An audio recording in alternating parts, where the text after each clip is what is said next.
Hey, thanks for checking out my channel, and although many of you are going to watch this video not on the day it drops, happy Halloween! I'm John Stark from MacMovieGuy.com, and this is my review of All Quiet on the Western Front. This is the recent German remake. No, I did not go back and watch the film from 1930, whatever, but this is the current selection by Germany into this year's Oscar race for international feature, and it is being distributed by Netflix. So it's currently on Netflix, and it does have English audio description. I'm a blind film critic. I also noticed, by the way, when I went in and checked, it's labeled as British/English audio description, which is true. For multiple reasons. When you watch the film, you'll figure it out why it's British/English audio description. But it also, they went ahead and recorded this for a couple audio description tracks. So kudos to Netflix, because we don't make enough actual noise about them, but they're the most consistent when it comes to having accessible audio description tracks. It's in German, it's in French, and it's in Spanish audio description. There's almost 4 audio description tracks. So if you happen to speak another language, or if you have friends who are who speak Spanish primarily, and you think that they would get more enjoyment out of this film by listening to Spanish audio description, please tell them about it. Let them know that this is one of those few films that actually has an audio description track in their language, even though the original language of the film was German. I'm a blind film critic, so that's why I talk about this kind of stuff. I want to make sure that we have audio description on everything, so that everything is accessible. And I was really worried about All Quiet on the Western Front being accessible, because Netflix, not all of their films have been accessible before. Last year, they had the Italy selection, Hand of God, I believe, and that did not have audio description. They also had, previously they had the film that the name of it is escaping me, but the film that starred Sophia Loren, that was directed by her son, that also lacked audio description, English audio description. And also they let Roma go all the way to a Best Picture Oscar nomination and never added English audio description to it. It's still, to this day, it does not have English audio description. So yeah, they're not great about putting audio description on a film simply because it's up for awards consideration. They just kind of don't care sometimes about their foreign language features.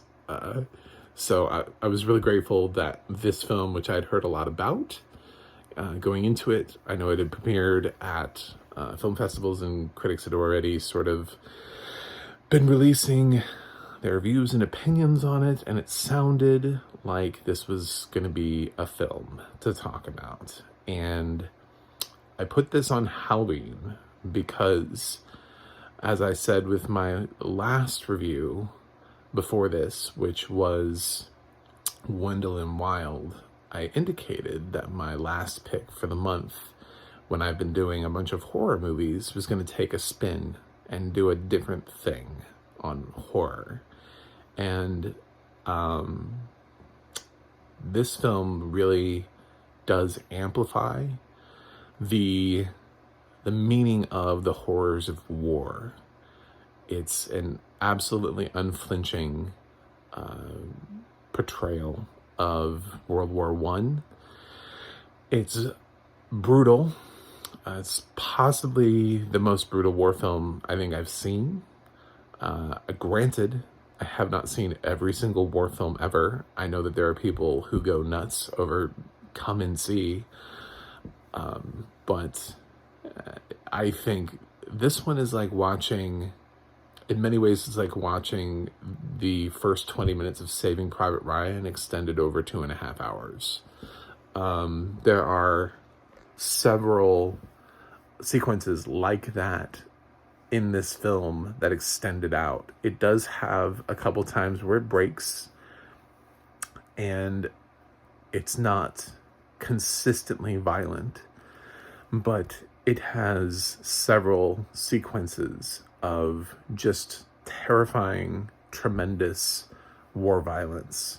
People being blown up, bodies being found in trees. There's a guy that gets run over by a tank. Lots of people are shot in the head, and we get excellent audio description. I had the ability to thank her, Dakota Greeen, for writing this audio description because it's fantastic. It uses adjectives, to make it like a bullet ripping through someone's head, to help sort of highlight the tremendous weight of what's happening on screen, because All Quiet on the Western Front is very much not a pro-war movie. It is not meant to get you to sign up. It's not meant to have somebody be like, ooh, we should do that again. It's anti-war. It's the kind of film that will make you, if you have people serving, nervous that they could be in this kind of situation. It's really, like I said, I think it's definitely the most brutal since Saving Private Ryan. I'm sorry. I mean, like, I know that there are a couple scenes in like Black Hawk Down and The Hurt Locker, but this is, I don't think there's really anything that compares to this, in my opinion. I just thought it was fantastic. Edward Berger directs this, and he does such a fantastic job. Every choice that he made, I agreed with. The runtime didn't bother me. The runtime actually, if anything, ends up being kind of a spoiler, because there are times where they feel like, oh, we won, or oh, it's almost over, and then you're like, oh my god, there's still like an hour left in this film. No, it's not over. Get get your gun, like, save yourself. This is, you still have an hour left in the movie. It can't possibly be over. I felt like screaming that at them. I was like, save yourself.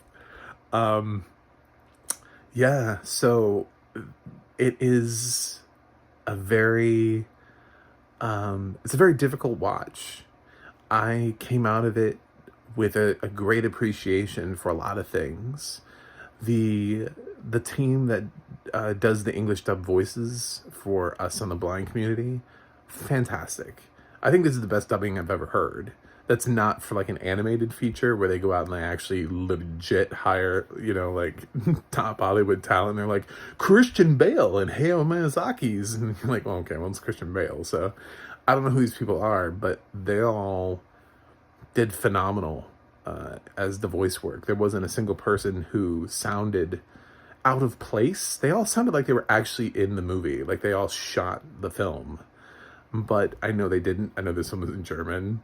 And I also know it wasn't the actual cast dubbing their own voices in English because of the accents.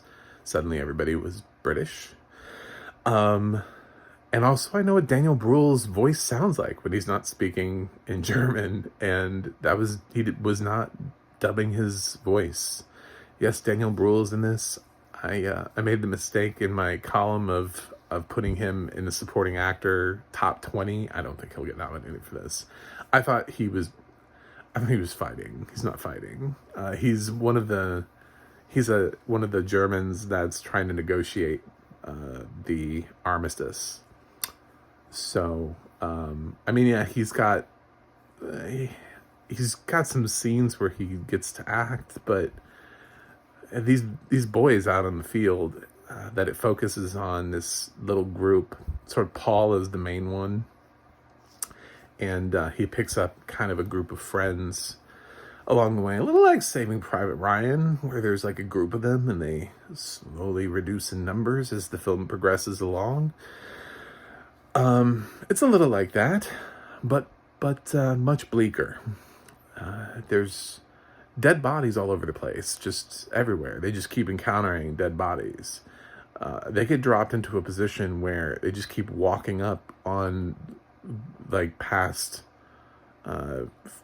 things that have already happened, the battles that have already occurred, and they're just seeing dead bodies everywhere.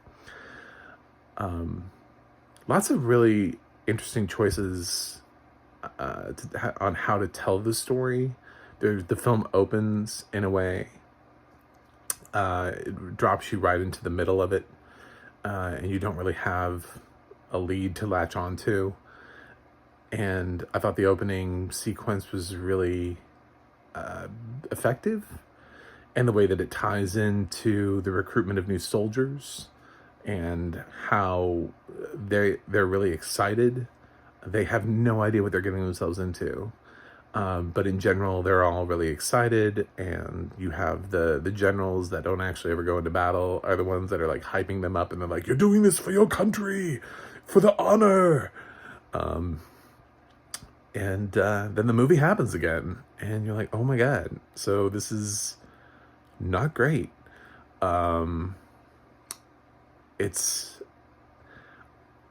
I think this might be. This is where I kind of come into a hard decision, because I think this is the best thing I've seen this year. Granted, I still have more films to see this year, so I don't know that this is me officially saying this is the best film of 2022. But it's hard for me to determine if this is the best film of 2022 right now, because it's not a film that wants you to like it, which is what makes it really hard to say, will it get, how many Oscar nominations will it get? How many nominations should it get? All of them. This should be in the Best Picture race. This should be, Edward Berger should be nominated for Best Director. We should be talking Best Adapted Screenplay. My blind ass is going to say Best Cinematography. I don't know how you couldn't. I'm going to say Best Editing. Best Sound for sure. I don't... what? If this doesn't get Best Sound,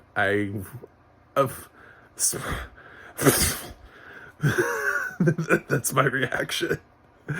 I actually really love the score. I thought the score was great. So I would even go Best Original Score on this. So, several categories that I think this is up for, other than just International Feature. I mean, it's got to be a lock for International Feature nomination at this point, but it should be all over the place. But it's not a film that wants you to like it. It's a film that it's a tough watch. It's not happy at all. It's 2.5 hours, and it's 2.5 hours of just shit, just shit being thrown at you. So not a happy moment in this film. There isn't a single happy moment in this film. There's no silver lining. It's just bleak. It is the bleakest thing of the year. So for me to come out and say this is my favorite film of the year, it's really hard for me to say that, because it's almost like it doesn't want you to say that. And how can something that lacks any sort of happiness or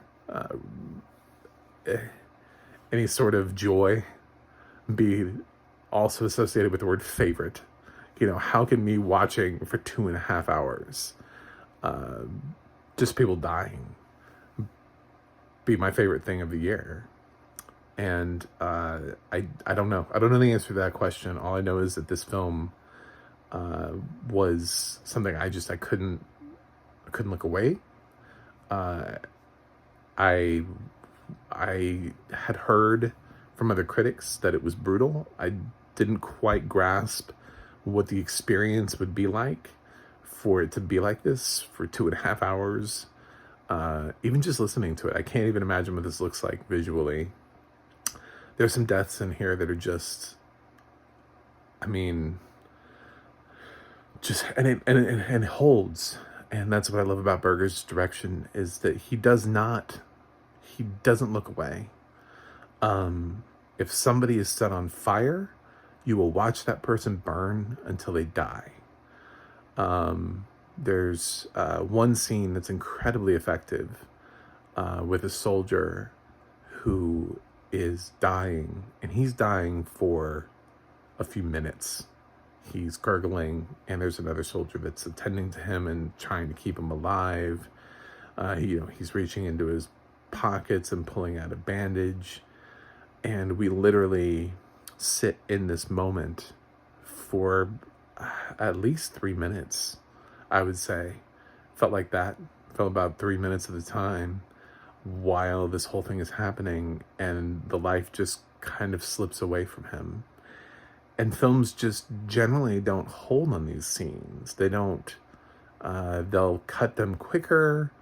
They don't want you to sit there and maybe they feel like they're going to lose their audience. But Edward Berger just went for it. He was like, by God, we're never going to have a war again. I understand that the novel is pretty much like this, and it was originally banned. It was one of the first books banned in Germany. When the Third Reich took control, they banned and set this on fire. There were protests when the movie came out by Nazi sympathizers. So, yeah, I understand that this is the subject material, but this is also through the 2022 production lens of what we're able to do at this time. I think it's really interesting that this comes from a German filmmaker. He has this massive anti-war film about World War I, where it's almost like saying that we recognize we never should have done this. We lost far too many people for nothing. And he portrays the generals. The generals in this film are totally dislikable. There's one guy who, of course, he's high up. He's never seen combat.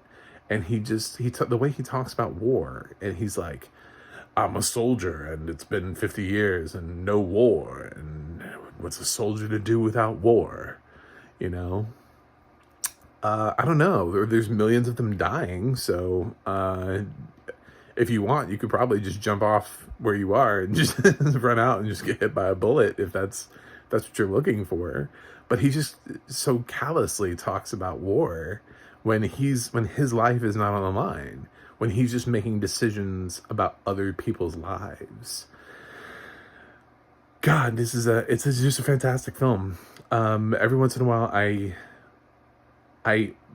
think about a film that is new, and I think, is this an A+ film? I almost always reserve A+ for films that I know I will come back to, that are among my favorite films of all time. I rarely ever give a film an A+ straight out of the gate. But this is a film that later on in life I may feel the need to give an A+ to.